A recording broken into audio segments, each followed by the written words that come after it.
Hello friends, welcome to संसार classes. दोस्तों, भारत का भूगोल में चैप्टर वाइज हम क्वेश्चन आंसर सॉल्व कर रहे हैं और उसको डिटेल से भी पढ़ रहे हैं। तो भारत का भूगोल में जो चैप्टर है वो मिट्टियों के प्रकार, भारत में कितनी प्रकार की मिट्टियाँ पाई जा रही हैं उसको हम पढ़ रहे हैं। तो फ्रेंड्स, पहला प्रकार काली मिट्टी और लैटराइट मिट्टी, जो दूसरा प्रकार है उसको पढ़ चुके हैं।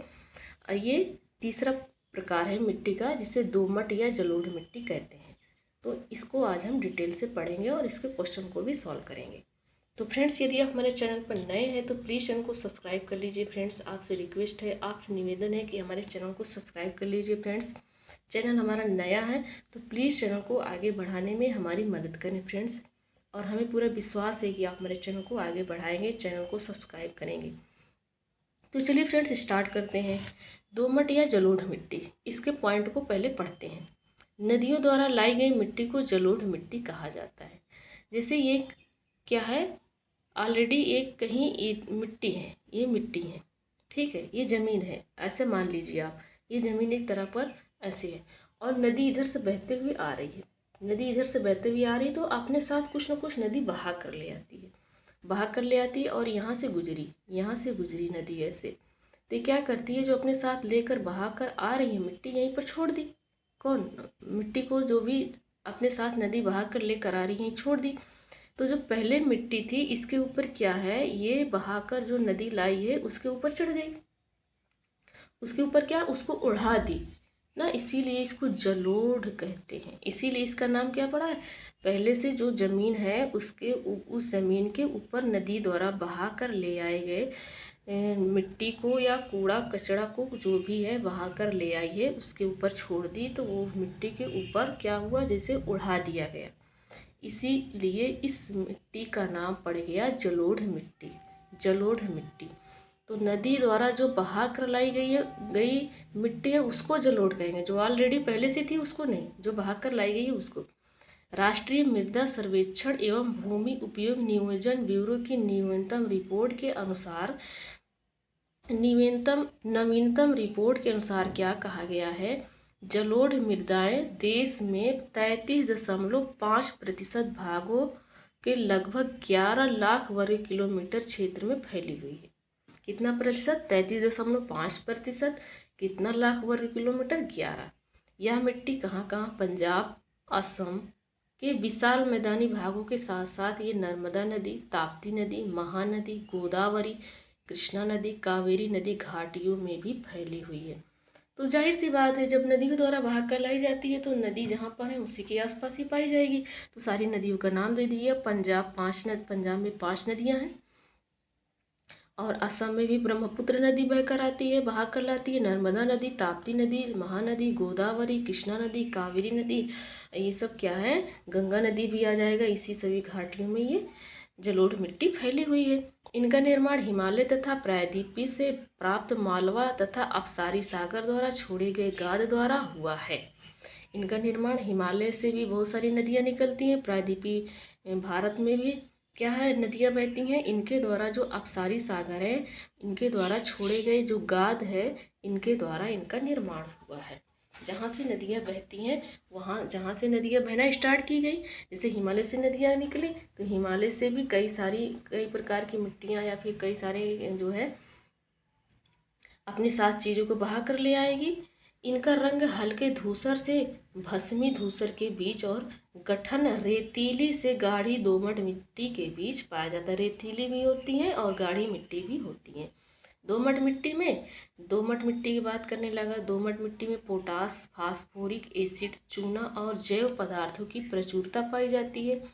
क्या क्या पाया जाता है दोमट मिट्टी में? पोटास, फास्फोरिक एसिड, चूना और जैव पदार्थ की प्रचुरता दोमट मिट्टी में पाई जाती है, परंतु इनमें नाइट्रोजन और ह्यूमस की कमी होती है। नाइट्रोजन और ह्यूमस इसमें कम होता है। फलीदार फसलों की खेती से इनमें तेजी से नाइट्रोजन का स्थिरीकरण संभव है। जो आप फलीदार कृषि करेंगे तो इसमें क्या हो जाएगा, नाइट्रोजन का स्थिरीकरण संभव हो जाएगा। जो अभी कहा जा रहा है कि नाइट्रोजन और ह्यूमस इसमें कम पाए जाते हैं। जब इस जमीन में आप फलदार कृषि करेंगे तो इसमें नाइट्रोजन का स्थिरीकरण संभव हो जाएगा, मतलब नाइट्रोजन बढ़ जाएगा। ये मिट्टियाँ सिंचाई हेतु सर्वोपयुक्त हैं। इन जिनकी मदद से इनमें क्या होता है, चावल होता है, गेहूँ होता है, गन्ना, जूट, कपास, मक्का, तिलहन, फल और साग सब्जियाँ की खेती की जाती है। क्या होता है, ये मिट्टी सिंचाई के हेतु सर्वोपयुक्त है। सिंचाई करके आप इसमें खेती कर पाएंगे। सामान्यतः दोमट मिट्टी में 40% बालू होता है, 40% बालू के कण और 40% मृत्तिका के कण होते हैं, मिट्टी होती है, और 20% गाद, जिसे पांसु कण कहते हैं, ये पाए जाते हैं इसमें। बलुई दोमट मिट्टी की जलधारण क्षमता सबसे कम होता है। जो बालू मिट्टी होती है, बलुई जिसमें बालू होता है, जिस मिट्टी में, वो जल धारण क्षमता कम होता है। जब उसमें बालू ही रहेगा, ज़्यादा मिट्टी कम रहेगा, तो जल को सोख कर ज़्यादा देर तक नहीं रखेगा, उसमें जल जल्दी पूरे में फैल जाता है। बलुई मिट्टी में जल जल्दी फैल जाता है, लेकिन वो अपने अंदर धारण करके नहीं रख पाती, बह जाता है, इसलिए कि वो बालू क्या सूख नहीं पाता है पानी को, क्योंकि इसमें रवे भारी मात्रा में होते हैं एवं बड़े बड़े होते हैं, रवे पाए जाते हैं। तो आप समझ गए होंगे फ्रेंड्स। तो भारत में जलोढ़ मिट्टी का क्षेत्र कौन कौन सा है, इसको मैप से देख लेते हैं।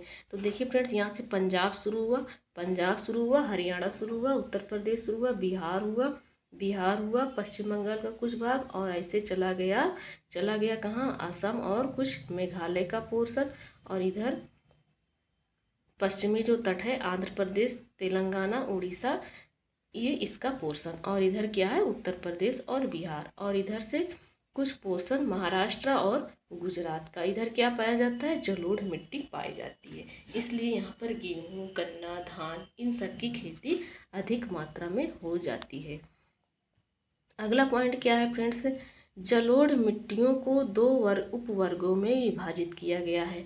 तो जलोढ़ मिट्टी को दो उपवर्गों में विभाजित किया गया, एक नवीन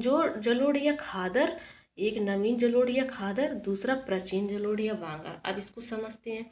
इन मिट्टियों का विस्तार नदी के बाढ़ के मैदानी क्षेत्र में पाया जाता है। अभी हम लोगों ने समझा, जहाँ प्रतिवर्ष बाढ़ के दौरान मिट्टी की नवीन परत का जमाव होता रहता है। हर साल बाढ़ आएगी, हर साल नदी अपने साथ बहा कर ले आएगी, हर साल जमीन में छोड़कर चली जाएगी, तो वो हर साल क्या होगी, वो जमीन नई नई वो परत बनती चली जाएगी, इसलिए इसको नवीन परत कहा जाता है, इसलिए इसको जलोढ़ कहा जाता है। और ये बहुत उपजाऊ रहेगी, इसलिए इसको खादर कहा जा रहा है, इसलिए इसको खादर कहा जा रहा है। आप इसमें कृषि आसानी से कर पाएंगे। इस मिट्टी की जल धारणा क्षमता अधिक होती है, यह मिट्टी सदैव उर्वरक बनी रहती है, बहुत सारी चीज़ों को बहा कर नदी ले आती है, तो हमको अपनी उस ज़मीन में ज़्यादा खाद पांस की ज़रूरत नहीं पड़ती है। नदियाँ खुद ही लेकर बहा कर आती हैं, छोड़ कर चली जाती हैं, इसलिए मिट्टी वो उर्वरक हमेशा बनी रहती है। तो नवीन जलोढ़, खादर जलोढ़, ये तो आप समझ गए होंगे। अगला क्या है, प्राचीन जलोढ़ या बांगर, जहाँ पर नदी बहुत पहले बहा कर ले आई थी अपने साथ, वो वहाँ की ज़मीन जलोढ़ हो गई, लेकिन अब नहीं जा रहा है, बहुत दिन से नहीं गया है, तो वो ज़मीन क्या हो जाएगी, अनुर्वर हो जाएगी, उपजाऊ नहीं रहेगी। उसी को बांगर कहा जाता है कि यहाँ पर कोई खेती करना संभव नहीं है। देखो, बांगर मिट्टी की स्थिति पहाड़ की पहुँच से दूर कुछ ऊंचाई पर, वहाँ पर बाढ़ नहीं आता है, कभी एक आध बार आया था। यहाँ मिट्टी का रंग गहरा पीला हो जाता है, तो जब पानी नहीं पाएगा तो उसका रंग क्या हो जाएगा, पीला। तो फ्रेंड्स, आप समझ गए होंगे बहुत ही आसानी से।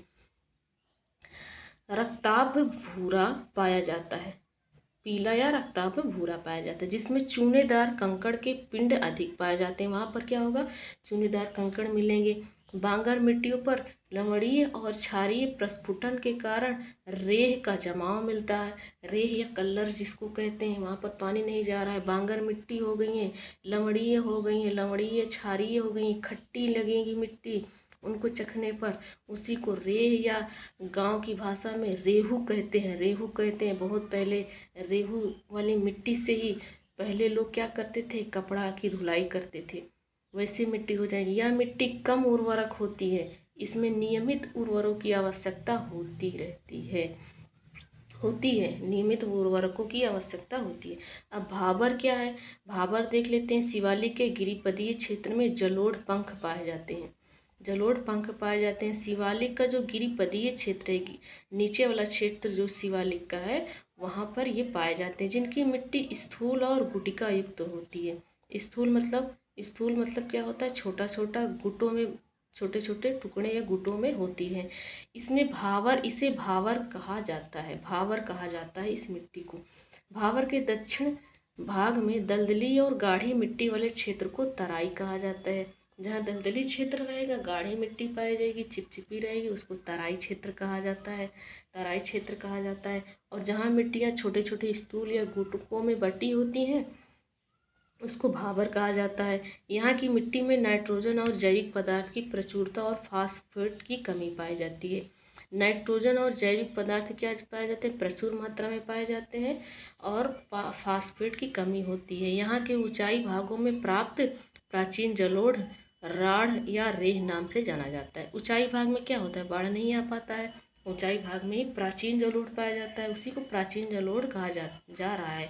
मतलब बहुत पहले यहाँ पर नदी बहकर आई थी, जलोढ़ हुआ था, मिट्टी को ढक लिया गया था, लेकिन बहुत पहले आई थी, बहुत पुराने समय में, तो इसलिए उसको प्राचीन जलोढ़ कहा जा रहा है।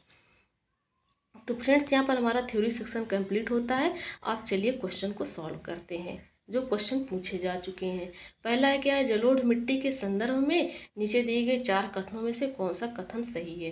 पहला क्या कह रहा है, यह मिट्टी भारत के कुल भूभाग के करीब 14% हिस्से पर पाई जाती है। तो हम लोगों ने पढ़ा था कि ये लगभग 33% भाग पर पाई जाती है। कौन, जलोढ़ मिट्टी, तो इसमें लिखा है 14, तो इसलिए ये गलत हो गया। दूसरा क्या, इस मिट्टी में फास्फोरिक एसिड भरपूर मात्रा में पाया जाता है, इसको अभी अभी हम लोगों ने पढ़ करा है, ये सही है, बी ऑप्शन सही है। अब सी क्या कह रहा है, यह मिट्टी रेह थूर चौपन जैसे नाम से जानी जाती है, नहीं, सिर्फ इसको रेह या कल्लर कहते हैं या जलोढ़ कहते हैं। तो यह मिट्टी उपजाऊ नहीं होती है, नहीं फ्रेंड्स, ये मिट्टी बहुत उपजाऊ होती है जलोढ़ मिट्टी। तो ये डी वाला ऑप्शन तो बहुत गलत कह दिया।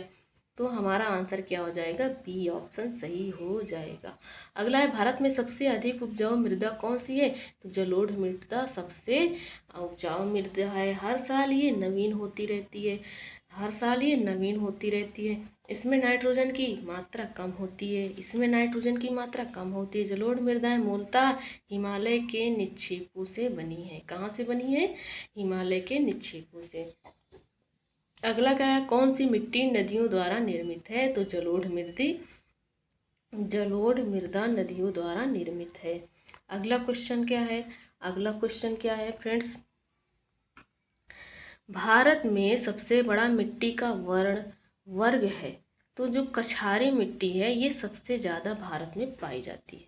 कछारी मिट्टी, जलोढ़ मिट्टी सर्वाधिक क्षेत्र में पाई जाती है। इसी को कछारी मिट्टी भी कहा जाता है। जो जलोढ़ मृदा है, इसी को कछारी मिट्टी भी कहा जाता है। जो नदियों के किनारे का भाग होगा, वहीं जलोढ़ मिट्टी होगी, और नदियों के किनारे भाग को कछार भी कहते हैं। तो इसी को कछारी मिट्टी, जलोढ़ मिट्टी, बार बार नदी हर साल बहा कर ला रही, तो नवी जलोढ़ मिट्टी, बहुत पहले की तो प्राचीन जलोढ़ मिट्टी। तो ये फैक्ट आप समझ गए होंगे। यह मिट्टी देश के 33.5% भागों में पाया जाता है, 11 लाख वर्ग किलोमीटर के क्षेत्र में। पंजाब, असम तथा विशाल मैदानी भाग के साथ साथ नर्मदा, ताप्ती, महानदी, गोदावरी, कृष्णा, कावेरी घाटियों में ये फैली हुई है। अगला क्वेश्चन है, निम्नलिखित में से मिट्टी का कौन सा वर्ग भारत के सर्वाधिक क्षेत्र में पाया जाता है। तो ये जलोढ़ मिट्टी क्या है, भारत के सर्वाधिक क्षेत्र में पाया जाता है। अगला है, गंगा के मैदान की पुरानी कछारी मिट्टी क्या कहलाती है। जो पुरानी कछारी मिट्टी है, अभी हम लोगों ने पढ़ा कि उसको बांगर कहते हैं, उसको क्या कहते हैं, बांगर कहते हैं। अगला क्वेश्चन है, निम्नलिखित में से किस प्रकार की मृदा की जल धारण क्षमता सबसे कम होती है। तो जिस मिट्टी में बालू के कण ज़्यादा होंगे, बालू क्या करता है, अपने अंदर जल धारण नहीं कर, जल उसमें जल्दी समाहित होता है, लेकिन उसको धारण करके रख नहीं पाता है, वो बह जाता है पानी। तो बलुई दोमट मिट्टी इसका राइट आंसर हो जाएगा। अगला क्वेश्चन है, दोमट या लोम मिट्टी में मिट्टी का कौन सा कण मिलता है? तो दोमट मिट्टी में बालू का कण भी मिलता है, हम लोगों ने पढ़ा था चिकना कण भी मिलता है, पशु पांसु कण भी मिलता है। तो ये सभी प्रकार क्या होते हैं? दोमट मिट्टी में पाए जाते हैं। दोमट मिट्टी में 40% बालू होता है, 40% मृतिका कण होता है, 20% क्या होता है? गाद के कण पाए जाते हैं। तो हम लोगों ने ये पढ़ा था। तो फ्रेंड्स यहाँ पर हम सारे क्वेश्चन को कंप्लीट कर लेते हैं फ्रेंड्स। तो चलिए फ्रेंड्स, मिलते हैं नेक्स्ट वीडियो में। Thanks for watching.